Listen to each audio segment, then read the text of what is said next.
It didn't take long for Nick to arrive. He found James restlessly standing at the door. On seeing Nick, James approached. "Nick, the girls are in trouble again. Olga called me, but I didn't pick up. I heard something about killing someone." Nick thought for a moment. "Sir, I think we should call a security expert, someone experienced in these kinds of cases. I suggest Detective Johnson and our head of security." "You're right, Nick. Let me call them. And you can find me some information on anyone related to the three girls. Maybe a relative or friend. Someone who might have been used to threaten them. I know Olga and Maggie only have their grandmother. Check if she's fine. I know nothing about Raula. Check if there's someone related to her." Nick quickly did as he was instructed, while James contacted the security experts. "Hello, Detective Johnson. This is James Hawkins. I've got a situation. I think it's a kidnapping.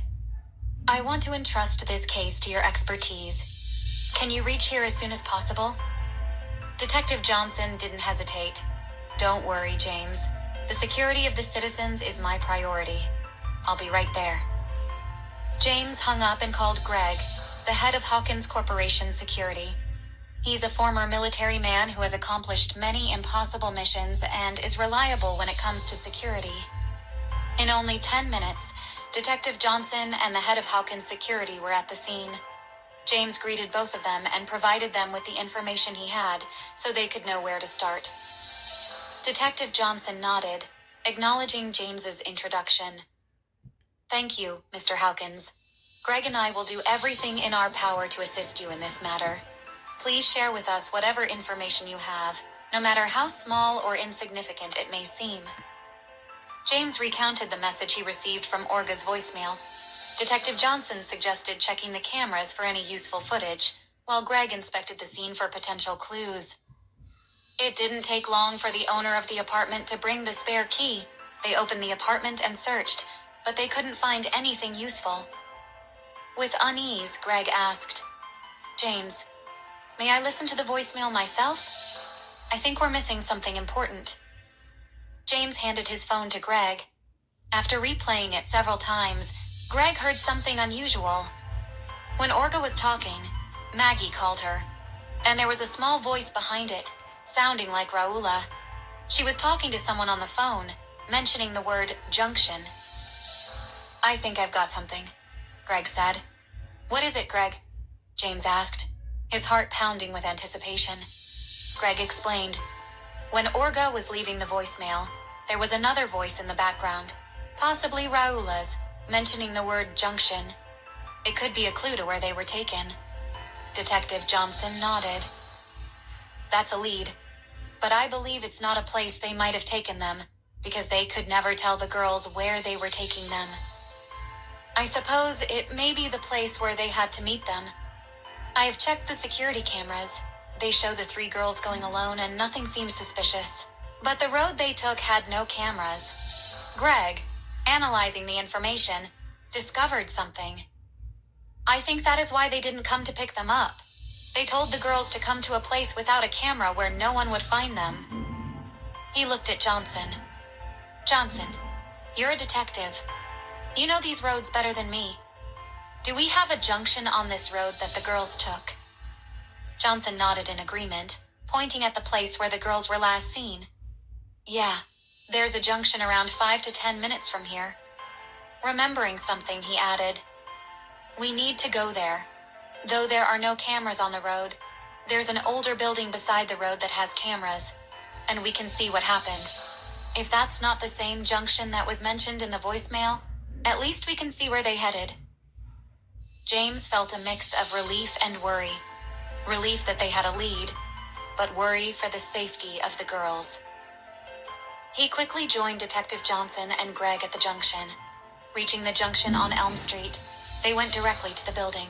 Checking the cameras, they saw what happened. The girls came and waited for seconds. Then a van pulled up. The men were wearing masks.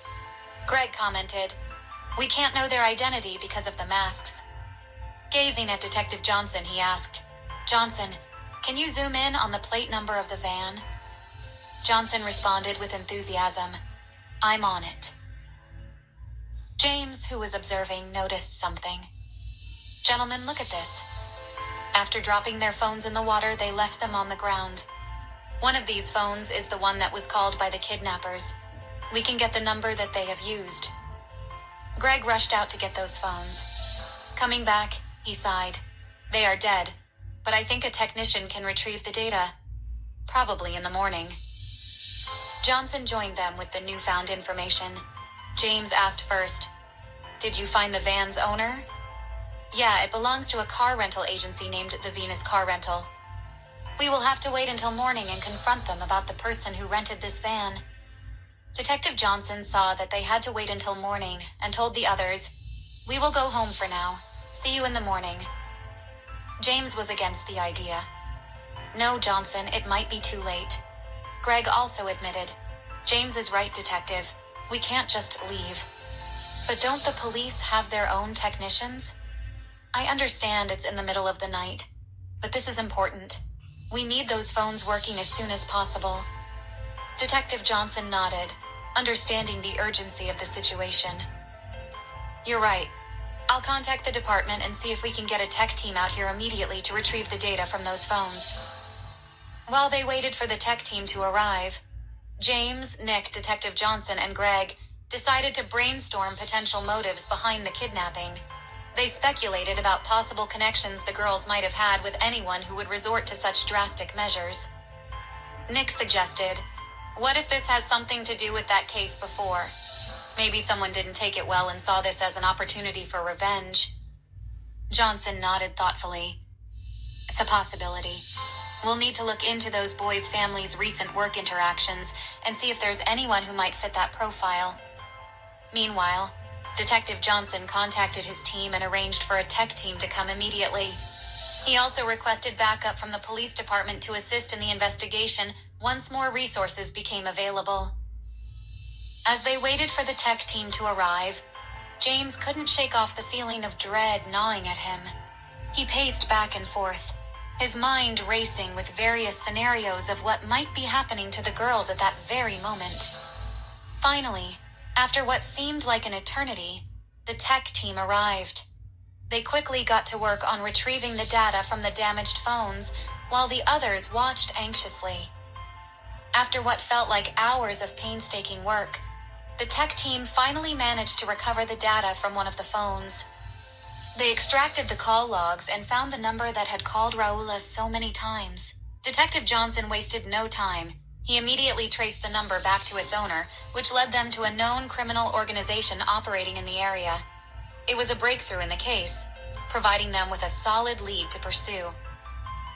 With this new information in hand, Detective Johnson mobilized his team and prepared to raid the location associated with the criminal organization. They hoped to find the girls and bring them back safely. As they geared up for the raid, James couldn't help but feel a surge of hope amidst the fear and uncertainty. They were closer than ever to finding the girls and putting an end to this nightmare. But deep down, he knew that the real challenge lay ahead: rescuing the girls from the clutches of their captors and bringing them home unharmed.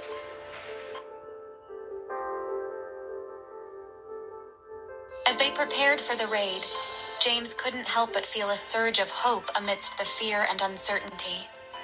They were closer than ever to finding the girls and putting an end to this nightmare. But deep down, he knew that the real challenge lay ahead: rescuing the girls from the clutches of their captors and bringing them home unharmed. At the criminal organization, the police secured the place, allowing the owner to come willingly. So he approached with a lot of confidence. He started, "What's up, men? I don't like the police. Now let's start with why you're here." Greg didn't like the way he was talking with so much disrespect. He was about to confront him, but Detective Johnson stopped him. "You won't get anything from him if you annoy them. And again, we have no warrant to search for or arrest anyone here. Let me talk to him. It's my job. Someone from your organization kidnapped 3 girls. We've gotten the number from their phones. We want your full cooperation." "The number is registered to Norman," Detective Johnson stated. The gang leader looked at them with arrogance and said, Well, the man you're looking for has left the organization. I kicked him out 5 months ago. I don't know how his number turned up here. Maybe it's technology or I don't know. But I can't help you. They were devastated. They thought this was a concrete way to get to the girls. Broken-hearted, they turned to leave. Then Greg asked, "Can we believe what he said? Those men don't like to lie. If they do something, they are proud of it.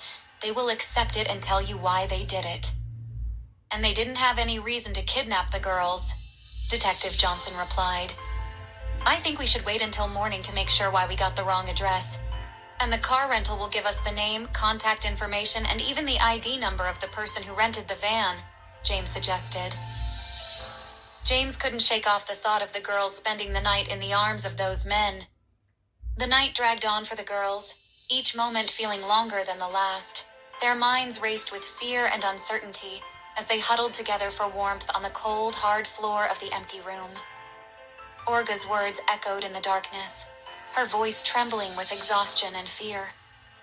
"We have to stay strong, Olga," Maggie whispered, her voice barely audible in the stillness of the room. "We'll find a way out of this." Raoula nodded, her teeth chattering from the cold. "But how? We don't even know why they kidnapped us or what they want." Olga wrapped her arms around herself, trying to ward off the chill that seemed to seep into her bones. "I don't know, but we can't give up hope. Someone will come for us. I'm sure of it." As the hours passed, the girls clung to each other, finding solace in their shared fear and determination to survive. They whispered words of encouragement and reassurance, trying to drown out the darkness that threatened to consume them. They were still wondering why the people who kidnapped them hadn't talked to them, and Olga was becoming weak. "They are just torturing us. I am freezing here." Right at that moment, the door swung open. 2 figures dressed in expensive black jackets entered. They were none other than Lucas's mother and her bodyguard. "Look at you. Where's the confidence and the smile you had in the courthouse when my son was sentenced?" She showed an evil smile before she continued. "Today, you're going to pay for everything. Don't kill my mood. I am leaving you with my guys here. They have the right to do everything to you, and you're dreaming that someone will save you." Maggie couldn't help but scream in anger. "You'll rot in jail just like your son." The woman looked at her and smiled. "Save that energy for the night. A piece of information. I have hired some men to take care of you, so you better smile before they reach here, because when they come, you'll beg for a 1-minute break time. Trust me, you will have a lot to experience." Leaving her bodyguard inside the room, she slammed the door behind her and left. As they left the criminal organization's location, James couldn't shake off the sinking feeling in his chest. The thought of the girls spending another night in the hands of their captors weighed heavily on him. He knew they couldn't afford to waste any time. James, Nick, Detective Johnson, and Greg gathered in James's office to discuss their next steps. Despite the setback at the criminal organization's site, they remained determined to find the girls and bring them home safely. "We can't just sit around and wait," James declared, his voice tinged with urgency. "We need to find another lead, something that will lead us directly to where the girls are being held." Detective Johnson nodded in agreement. "I'll put out an APB on the van used in the kidnapping. We need all units on high alert, scouring every inch of the city until we locate it," Greg chimed in. "I'll coordinate with our security team to conduct a thorough search of the surrounding areas. There might be hidden spots or safe houses where the kidnappers are keeping the girls." Nick, ever the tech-savvy member of the team, suggested, "We should also utilize technology to our advantage. We can track the phone signals from the girls' devices before they are discarded. It might give us a clue as to their whereabouts." James nodded, impressed by the determination and resourcefulness of his team. "All right, let's get to work. Time is of the essence, and we can't afford to waste a single minute." After what felt like hours of tense waiting, the sun rose again. Detective Johnson headed to the car rental agency. He described the situation to the owner of the agency, highlighting the urgency of the situation. The owner checked for the information but couldn't find the name or any information on who rented the van. He said, "I don't know what happened, but the person's information is missing. However, all our cars are equipped with GPS. Let me track it for you." After some time, he found the location of the van and gave it to Johnson. Without wasting a second, Johnson called James. "We found something on the van's GPS locator. Using the street cameras, a black van matching the description of the one that was spotted near the junction on Elm Street is parked in the abandoned warehouse. I will send you the location. We're heading there now."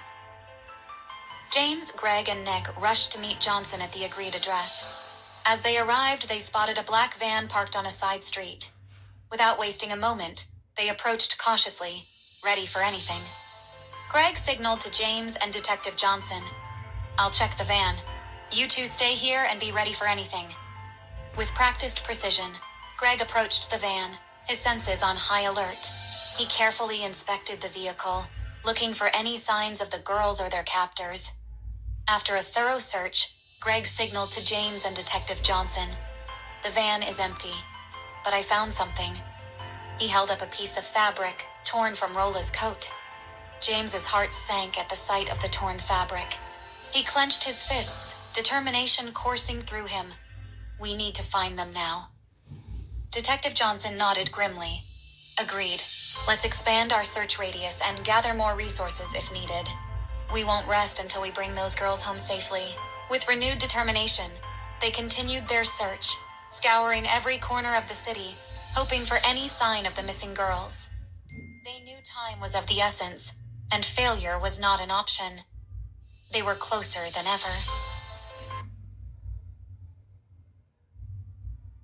As the door slammed shut, leaving them alone with the intimidating bodyguard, a sense of dread washed over Olga, Maggie, and Raula. The threat in Lucas's mother's words hung heavy in the air, and they exchanged worried glances. The bodyguard, a burly man with a stern expression, loomed over them, his presence adding to their fear. He said nothing. His silence was ominous in the dimly lit room. Olga, summoning whatever courage she could muster, spoke up. "Please, save us as if you're doing for your sister. Why are you doing this?" The bodyguard remained silent, but a menacing glint in his eyes spoke volumes. He began pacing the room, his heavy boots echoing against the cold floor. Maggie clenched her fists, frustration and anger boiling inside her. "We're not going to beg or plead with you. Whatever you're planning, we'll face it together." Raula nodded in agreement, her voice trembling slightly. "We won't let fear control us. We're stronger than you think." The bodyguard paused, his gaze flickering over each of them. For a moment, there was a glimmer of something unreadable in his eyes before it was replaced by cold indifference. Suddenly, the sound of footsteps echoed outside the door, growing louder with each passing second. The girls exchanged worried glances, bracing themselves for whatever was to come next. With a sudden crash, the door burst open, and a group of rough-looking men stormed into the room, their faces masked by shadows. Olga, Maggie, and Raula stood their ground, their spirits unbroken, despite the overwhelming odds stacked against them. Whatever awaited them, they would face it together, drawing strength from each other as they fought to survive. They instinctively moved closer together, their hearts racing as they prepared for the worst. The bodyguard stepped aside, allowing the newcomers to enter unhindered. Olga's mind raced, trying to come up with a plan, but with each passing moment, it seemed less and less likely that they would be able to escape unscathed.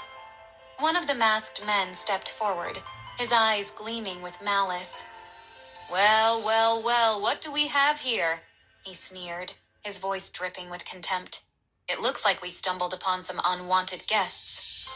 He approached Olga, touching her lips. He muttered, "This one is a true beauty. I can start with her."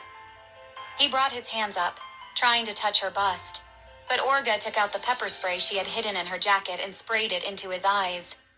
The man screamed in pain, anger raging from his body.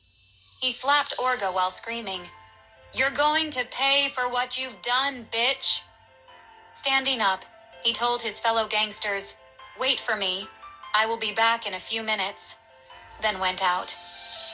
Nick, after hours of meticulous tracing and hacking, they received a breakthrough as dawn broke on the horizon. He managed to pinpoint the location of the kidnapper's untraceable phone. "They're in an abandoned warehouse on the outskirts of the city," Nick announced triumphantly, his eyes alight with determination. Without hesitation, James, Detective Johnson, Greg, and a team of police officers rushed to the location. They approached the warehouse with caution, weapons drawn, and hearts pounding with anticipation. Greg realized the power of the gangsters securing the place.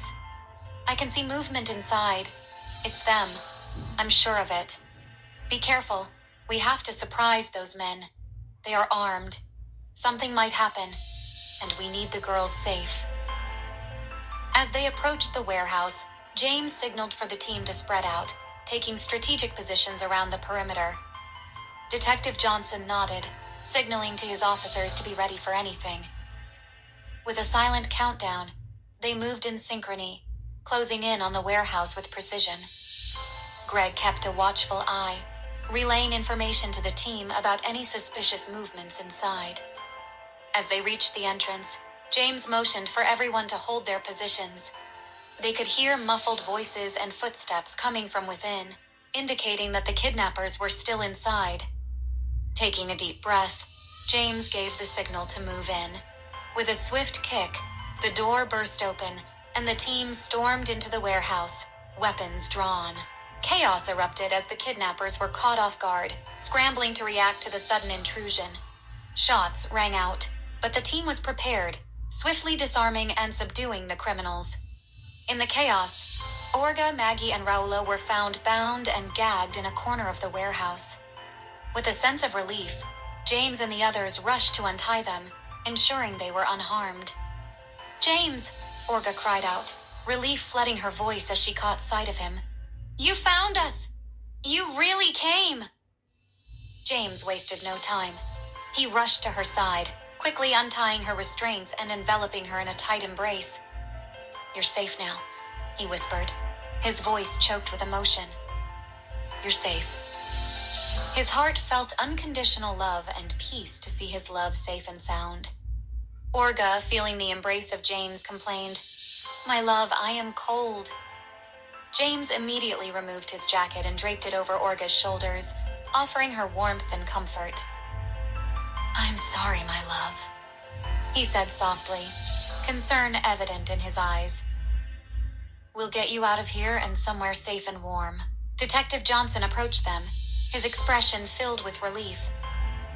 "We've secured the area, and the paramedics are on their way to check you all out." Maggie and Raula, though shaken, managed weak smiles as they were freed from their restraints. "Thank you," Maggie whispered, her voice trembling with gratitude. Raula was still worried. They threatened her with the death of her mother. She then rushed to Johnson. "Detective, is my mom still alive?" Nick happened to suddenly hear Raula's concern and approached. Before Johnson could answer, he started, "Your mother is fine, Raula. Mr. Hawkins instructed him to move her to another hospital. He's also finding a way for you to take your mother for advanced treatment abroad." Raula and Maggie, on hearing that, were over the moon. Finally, Maggie sighed. "Orga is dating a superhero. He managed to rescue us, and now he's offering advanced treatment for your mother." As the paramedics arrived and began attending to them, James couldn't help but feel a sense of overwhelming relief.